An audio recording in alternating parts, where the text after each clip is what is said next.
Meanwhile, a nationwide tournament launches this year to harness the country's talent in esports. It is a booming industry. Joining us right now, live via Zoom, to go all out on E-Palarong Pambansa is its project lead. There he is, and ILO Esports founder, CEO, Jamar Jam Monte Hermoso. Sir Jam, magandang umaga sa iyo. Thank you for joining us here on the show. Thank you, Sir Andre, for having me here as well. Maraming salamat. Magandang umaga. Ilonggo ka pala. Binabati natin Yes, mga sir. kababayan mo, mga Ilonggo. Maayong aga sa'yo. Jam, itong esports, alam naman natin na ang Pilipinas, napakaraming, kumbaga, esports talent. Diba? Yesterday, we just had 4 content creators, mga magagaling din sa esports. It's a booming industry, as I've said. We have world-class players sa Mobile Legends man yan, Valorant, Dota, kahit ano pa yan, kahit ano pang game yan, other titles. But tell us more. We want to learn more about this E-Palarong Pambansa, yung goals ninyo, and how can this tournament circuit further promote esports here in the Philippines? Sure. So yeah, modeled after Palarong Pambansa, which we all know is mandated to be conducted annually. E-Palarong Pambansa is a multi-esports tournament platform where we will enjoin the SA and through the National Youth Commission, and we'll have several games from May to July. And this event goal is, of course, to provide a platform to every esports fan nationwide, and of course, establish a network of Filipino esports organization.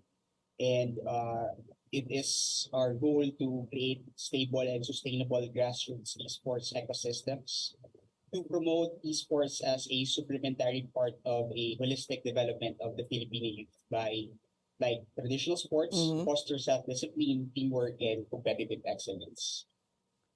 Ito, Jam, ano yung mga issues, kumbaga, of esports dito sa bansa natin? And kasi maganda like, di ba, alam na nga natin yung Palarong Pambansa, pero ito, Palarong Pambansa specifically para sa esports, di ba? Esports, E-Palarong Pambansa. Pero ano yung mga issues dito sa bansa with regards to esports, and paano kaya, like kayo, how do you guys address or help it, or kumbaga with the help of the National Youth Commission, paano nyo, kumbaga, ina-iron out yung mga challenges na nakaharap with regards to esports? So one challenge I really see is that there is a lack of opportunity for Filipino gamers, particularly for those outside NCR, to compete in a bigger stage. And one way for us to be able to provide these opportunities is by establishing a tournament circuit wherein they can participate. And we all know that despite annual yung Palarong Pambansa natin, the Philippines has yet to see consecutive major success in traditional sports. Our first Olympic gold was just back last Olympic Games, and we competed in every Olympic event since 1924. Wow. Whereas sa esports naman, back-to-back champions tayo sa Mobile Legends. We've been exporting talent in Dota 2, League of Legends, Wild Rift, and other games. And we're now as well excelling in Web3 games as well.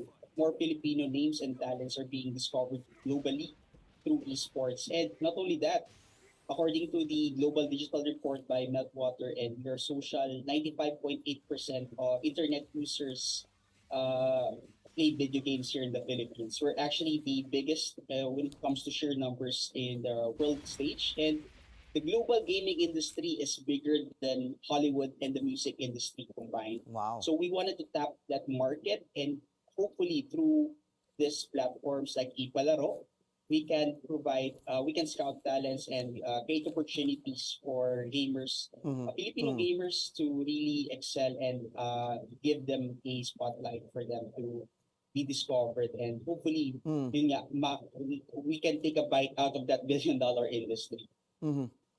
Jam, ano yung mga esports title or games under the E-Palarong Pambansa, and bakit yun yung mga games na nasama? The good thing about this event is that we'll create a poll. We'll actually launch next week on April 3, and we'll create a poll wherein the Filipino gamers can vote for the games that they want to see. So we'll have 3 mobile games and 2 PC games on the first ever E-Palarong Pambansa. And it's up to the Filipinos to choose kung ano yung games na gusto nilang makita at gusto nilang malaro ng kanilang Naman, yeah. teams. Well, bukod sa players, meron din kayong esports shoutcaster search. That's interesting. Tell us more about this, Jam. Yeah, and that's one thing that I'm really excited about as well. Because we all know that kung esports, laging iniisip ng tao is puro laro lang. But there are a lot of opportunities as well for Filipino gamers and enthusiasts to participate in the esports industry, particularly through shoutcasting particularly through shoutcasting. And we all know and we're very familiar with Lakat Matatag and other shoutcasting sound bites made by Filipino shoutcasters that's known globally. And hopefully through this effort and activation, we can find new talents and hopefully give voice sa mga hindi masyado nabibigyan ng chances here in the Philippines. Invite quickly, mabilis, na sumali sila. Yeah, so there is an advisory by the National Youth Commission that enjoins every city and municipality SK presidents to appoint an esports coordinator to represent your hometowns. So keep in touch with your SK presidents and be the leader and be in charge of the esports initiatives in your city and appoint the teams that will participate in E-Palarong Pambansa. And we look forward to seeing talents rise and be featured in this first ever E-Palarong Pambansa. Maraming salamat. All the best sa E-Palarong Pambansa. Jam, thank you so much. We'll hear from you again. That was JMR Monte Hermoso, Project Lead of E-Palarong Pambansa.